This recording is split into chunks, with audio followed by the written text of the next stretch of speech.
So welcome to the Big Innovation Pitch competition with Marks & Spencer's. This is a Dragon's Den-style competition to find the latest product innovations to promote sustainability in retail. And for the third year running, Ecobuild has teamed up with M&S to run the competition.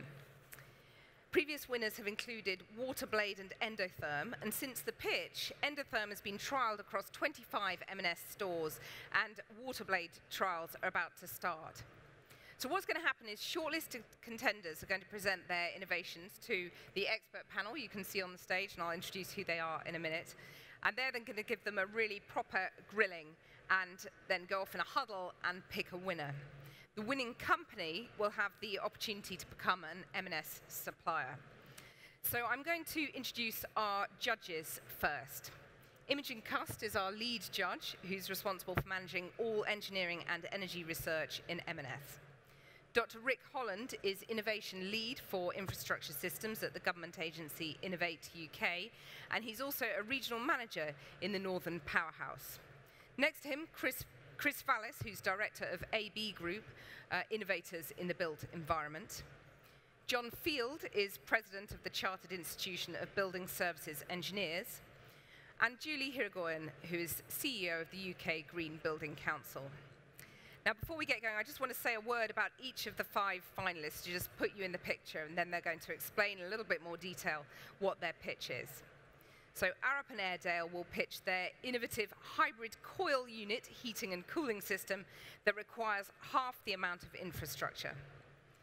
Philo's Sylvania is presenting a fully retrofittable plug-and-play PIR lighting system, which has apparently taken inspiration from shoals of fish and requires no wiring or commissioning.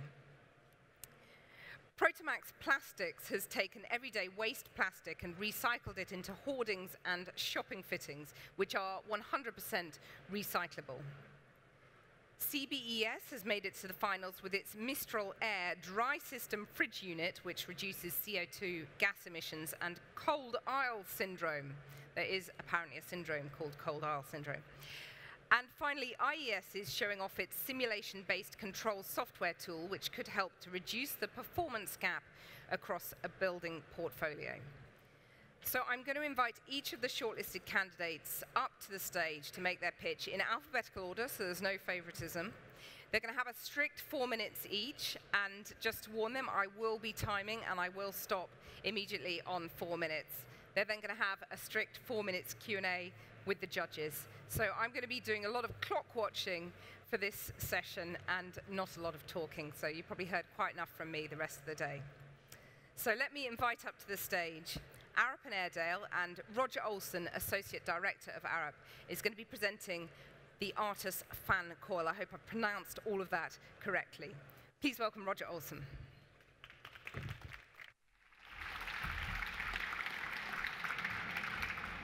My name's Roger Olsen, and I'm very pleased to tell you about the Artus air conditioning system that saves energy, saves money, and saves space. So I've been designing air conditioning for more than 30 years now, and we often have to compare systems, and I thought there could be something better. Instead of the system on the left, basically we have the system on the right. It has the performance and flexibility of a fan coil system, but uses much less energy. For convenience, it's 600 by 600 by 200 high, and there's one prototype over there. There's a coil on 3 sides, and the 4th side is used for control valves. The air comes in at the side, drops down onto the fan, and is supplied from the bottom face in a radial swirl pattern. Arup have filed the patent, and we're licensing it to Airedale to manufacture and sell in return for a royalty. And it's made in Britain. The power consumption is 1/3 of what comparable systems do. We did some predictions of the energy use for a model office building. The terminal units account for the green bit on the graph. So you can see, if you reduce that to 1/3, you can save about 10% of the energy in your whole building. The blue part is all the other things, chillers and boilers and lighting and stuff. So you immediately, just by swapping the system in, get a 10% reduction, which is worth 4 BREEAM points. It saves space A conventional system on the left needs a lot of ceiling space. Artist potentially needs much less. So we could potentially, instead of 500 millimeters per floor, we could have 200. So we could save about 300, a foot in the old money, off each story height. So that saves costs, and you could build more floors in the same height. So imagine saying to your client, I have a system that will put more floors in your building. Overall, the cost is about the same compared with the standard system. The fan coil components cost a bit more once you've added on all on the components needed. Artists is less money, but you need a few more of them. So for this model building that we looked at and did the costs for, the overall price for the air conditioning is about the same. But added to that, you've got savings for your potential story height, and of course you've got savings from your running cost. The fascia just needs perforations with 40% free area. So instead of all of these things over on the left, you can have just about any pattern you like from the fascia. So in an office, if we have the camouflage fascias, they're virtually invisible, you see on the left. And the swirl air pattern makes the air distribution very good and avoids drafts for people. We're working on the engineering for wrappers to go around the cartridge, and these could include multi-service units, lights, loudspeakers, all that sort of thing. It is self-access for all the items that need maintenance, so no need for access panels.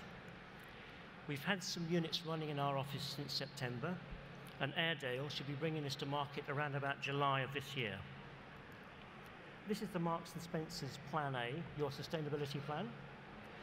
Artist ticks many of the boxes, so innovation, reduced energy consumption, climate change and greenhouse gas reduction, and also reduction of HFC refrigerants. Marks & Spencer's already used some units like this, and we think that Artist would fit in very well. And Rebecca's going to talk very briefly. Thanks, Roger. I just wanted to show you some of the mock-ups that we've been doing for the architectural and interior design specification markets. This is done with the SAS International, and you can see we've been playing around with form and finish, and the idea is that air conditioning can now be a key player in actually making these ceiling scapes beautiful and coherent, while saving time, energy, and space. Thank you. So Artist saves energy, saves money, saves space, and looks great. Thank you. Thank you.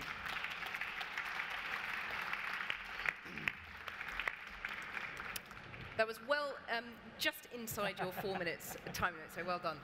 Imogen, do you want to kick off the judges' grilling? Yes, lovely to see you here today, Roger. Thank you for your pitch. I'm not sure if I should admit this, but I'm really excited by your technology.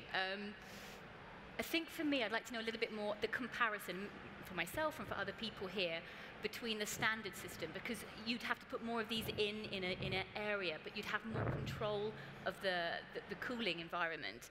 Could you talk a little bit more about that, just to see how, to clarify again the comparison between the standard air conditioning systems? It's very similar to the spacing you'd have for a fan coil unit or a cassette unit. So you'd have about 1 per 25 square meters, and that's the sort of capacity you'd get. So maybe slightly more than you'd have for a fan coil system, but otherwise fairly comparable, I think. Okay, that's good. John? You said you had I think a factor of 3 saving in the fan power. Can you just explain where that factor 3 comes from? Well, they were the early production prototypes that Airedale made last year, and we came out in our office. So it's a measured. It's not measured. I thought you'd ask that question. It's not a controlled, measured experiment. It's a demonstrator. It's part of an open plan office, and it was just going to be too difficult to measure the energy performance. So it's just to demonstrate that, you know, it's sort of running, and it's been running for a while. I think it's been absolutely fantastic that you brought design into this product so early in the process, before you've taken it to the market. Design in the UK is something we need to cherish and be really proud of how good we are at it. So I'm just wondering how you've market tested your early designs. Have you brought your customers in to give early feedback before coming up with the concepts that you're showing us here today? Right from the beginning, we tried it out on customers who are the Arup consultants. So right from the very beginning, we knew what our colleagues would be interested in buying. And also right from the beginning, we tested it out with developers and architects to see if it was interested from that, because you've got to take baby steps and see if it's of interest before you develop it too far. And they were all very excited. In fact, the architects always said, when can we buy it? That's the kind of feedback you like.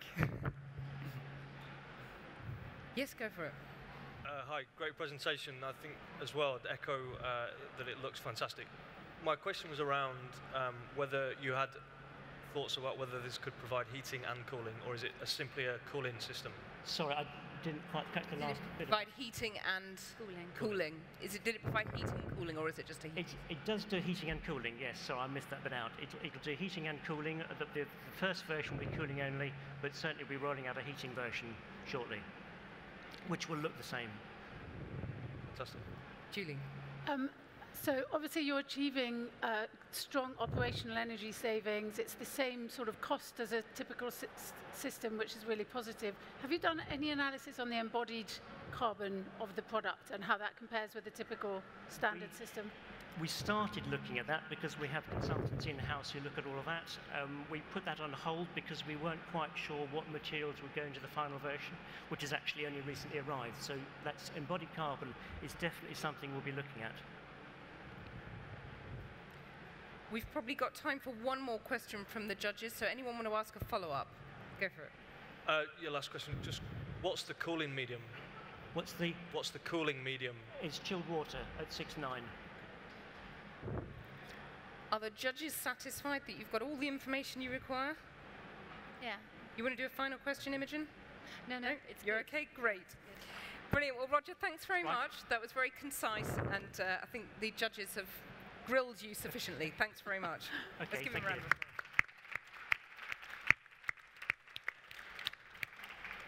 So I'd like to invite next onto the stage Mike Brannigan and David Still from CBES. They're presenting their Mistral Air. Again, I hope that I'm saying that correctly, but I'm sure you'll be able to put me right in your presentation. Thanks very much. Good afternoon, everyone. My name's David Still. I'm the Managing Director of CBES, and we're here to talk about Mistral Air. Mike Brannigan is our Group Refrigeration Director. So, basically, what is Mistral? Sorry, can I just stop you just a sec? Can you just get a little bit closer to the mic? Just a tiny bit closer if possible. Thank you. So, what exactly is Mistral? Well, it is innovation in supermarket chilled display cabinets. In effect, we've been working on this for the last 5 years. As probably one of the largest installers of refrigeration in the UK, we're always looking at new innovation around refrigeration, particularly around the energy piece. And in that 5 years, we spent about £500,000 trying to develop this to get this to market. We've now got 5 trial sites that's been working, and we're looking to roll that out further. It's basically a cold shelf unit with no working parts on the shop floor. We feed it from an air handling unit, preferably on the roof, but not necessarily so. And that air is then ducted into the sales floor and then returned back up again. That keeps the shelves cool into the desired temperatures. The air handling unit is also separate from the refrigerant plant, so that allows it to be truly modular, and it allows it then to be adapted to existing plant as well as being useful for new installations. All refrigerant and the associated pressure is therefore removed from the shop floor. That in itself drops your refrigerant charge by around 40%. We've developed it at present with synthetic refrigerants, but we've also designed it for CO2. Only last year, 2016, it won Supplier Initiative of the Year within ASDA, and actually in a recent magazine article, it was described as a revolution in refrigeration. So I'll just pass you on to Mike to start and talk a little bit about some of the advantages. Mistral Air retail advantages for Marks and Spencers. No drainage on the cabinets whatsoever. No evaporator fans. No sales floor demerchandising is required whatsoever on these cases, whether it be for maintenance or any other reason, apart from major power outages. We have a store that's been in for 5 years and the cabinet hasn't been emptied yet for any other reason than cleaning. As David said, it's a refrigerated shelf. The reduction of the cold aisle effect is shown there at one of the sites that's over in Tilbury that can be seen at any time. On the left, you've got your DX system. On the right, you have got your Mistral system, showing the 2 different air curtains. It's safer. There's no water leaks. There's no refrigeration loss from one of the biggest leaking parts on the system, and there's no hot works in store. There's no engineers in store, and there's no store management need to be utilised to empty cabinets that loss is traded for the store. Yep, so that's the advantages to the retailer, which is really what we're here about. But of course, Mistral was developed initially as an energy initiative, and that's what we've demonstrated. Our trials have shown round about between 16 to 20% reduction in energy use. It also has a very low return on investment. Again, in our workings, we've shown a return on investment of less than 2 years, and that's versus a DX system. We fully expect if you try and measure that against a CO2 system, it would save that money right up front. It's also got an increased life expectancy because the cabinet has no moisture. So no moisture, therefore, will increase that span. We would envisage around 5 to 10 years increased life expectancy from a cabinet. There's less reliance on volatile consumables, such as copper and gas. Copper in the last couple of years has increased in price by around 40%. The less we can move away from that, the better. And as Mike mentioned earlier, it's safer. And safer even from a cost perspective means you get lower insurance claims. Lower insurance claims means we have lower insurance premiums. So all in all, it's going to save money and energy. Thank you. Thanks very much. You're all keeping very strictly to time, which is what I like. So judges, the pressure is on you now to also have your 4-minute questioning. Imogen, do you want to kick us off? Hi, thanks again for your presentation. My question's around the cases. This system and the energy saving that you've been predicting, would this work with other cases, or is that part of the system that we need to have? Because obviously we have quite bespoke all cases. cabinets that we work with can be utilised for this system. We've got cabinets in factories in Birmingham at the moment, 2 different suppliers utilising the same Mistral system that we're advertising here. Basically, we can adapt this to any cabinets that's required. Multi-deck cases, yes. Okay, okay. John? Yeah, sorry. Does it allow sufficient flexibility if you need to change the arrangement within the aisles? Doesn't that... Very much so. This basically has become a refrigerated shelf as far as we're trying to push. The retailer, being the retailer, always wants to innovate, wants to move his equipment around. Christmas, we want meat in different places, we want chickens, turkeys in different places. Those cabinets can be moved overnight and handed back the next day. There's no hot works, there's no copper pipe, there's no cabling, there's no controllers, there's only ducting. So pre-works before the site move, one evening, I would suggest a Sunday evening at 4 o'clock closure, you should be ready for trading again Monday morning. On a normal DX system, whether it be CFCs, HFCs, CO2, you'd be looking at times for pressure testing, strength testing, evacuation. There's none of that. It's an air system and it's clean. And there's also, because there's no need for drainage, there's no drainage underneath the cabinet, so it's far easier to change the layout of the stores. It's around about £150 a square metre to reroute drainage underneath the store to take on cabinet drainage if you want to move them around. All that's negated. Julie? What's the risk? What's the downside? I haven't got one for you. I'm sorry, I can't answer that question. Hi, love the concepts. My question was around size of stores and applications. Obviously, I can see how this would fit a larger store. What about a convenience store? Obviously, the retail market's moving heavily in that direction at the moment. I've put these into Liquorland in Australia, Coles stores in Australia, where there's been 2 and 3 cabinets and one cold room that backs it up. It also does a cold room application for the high temperature as well. We left that off the presentation because of the 4 minutes. But it does a small store as well as large store application. As I say, if anyone's been to Australia, Liquorland Coles is 3 cabinets, which is 32 foot and 1 cold room. And my second question was, are you making use of free cooling in the system as well? Sorry? Are you making use of free cooling in the system? No, we have tried that concept and it's not viable in this country whatsoever. Energy-wise and cost-wise. That was one of the things that we've done in the initial concept, was looking at free cooling, but actually they found with the free cooling that was making, believe it or not, a detrimental impact. It was one of the things that we removed to improve it as we came through those 5 years of development. Okay. Just to back that one up, the average temperature in this country is 11 degrees. we need -1, -2 for free cooling. Very rare do we get that nowadays. We might get a snap of it for a week here or a couple of days there, but it's never consistent enough to give us a payback. Okay, thanks. Rick. It sounds like a fantastic product, but I must say there's a risk of this one leaving me feeling a bit cold. Had to get it in. In all honesty, though, the energy savings, the quick payback, taking refrigerant out of the shop floor, this all sounds brilliant. Exactly what your customer wants.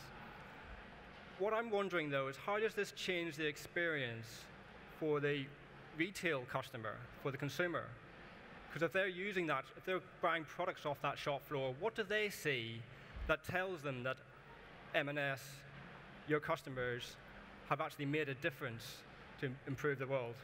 Every design that we do for our customers, the first person we talk to is the retailer. We don't do the engineering and the retail experience, we do the retail experience and then the engineering. The cabinets that we've installed in all these sites, the 5 sites that we've got running at the moment, aesthetically look exactly what the retailer is used to, down to the pitch of the brackets, the size of the shelves, the amount of shelves that go in it, the actual colour of the cabinet, so everything's there to the retail experience. Are you convinced that that's what they want? Yes, well, Briefly. Yeah. yes, I think so. That was very brief. Thank you very much. The picture there of the ducting, and that's really the only choice that they will see different. Thank you very much, gentlemen. Let's give them a round of applause. Thank you.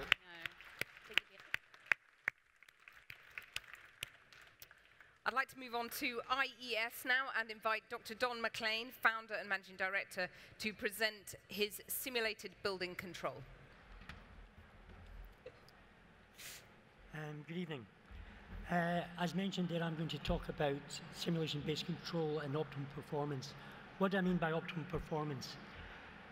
It's quite easy to say I'm going to save 30% of my energy, but what are the implications of that? What are the cost implications? What are the implications on profitability and all that type of thing? So really what you want to try and do is take all of these factors into account somehow. And this is what really this is about. To try and look at all those optimum performance, we need to start with a model. And currently, building simulation models are used to do things typically on the design or compliance side of sustainable buildings. What we're doing is trying to look at how we can make an operational model, and through the operational model, achieve continuous optimal building performance. Here's an example of a project that we're working on. The brown down the bottom is the actual building measurements. The blue is what's coming from a compliance model. And you can see when we're talking about the performance gap, there's a substantial difference there in how it's performing. So the next stage is, how do we start to close that gap? Now, one of the ways of doing it is we start to audit the building and start to look at how the building's actually performing, not what it was in the design state. And then from that, we can then establish the operational model, and then we start to investigate BMS data if it's available. If it's available, we can then start to use it, because what we can do is we can take BMS information and feed it directly into the model, so it feeds a virtual sensor within inside the model, and it can be used. So in this example, we're looking at, in a particular supermarket, how the bakery's been used.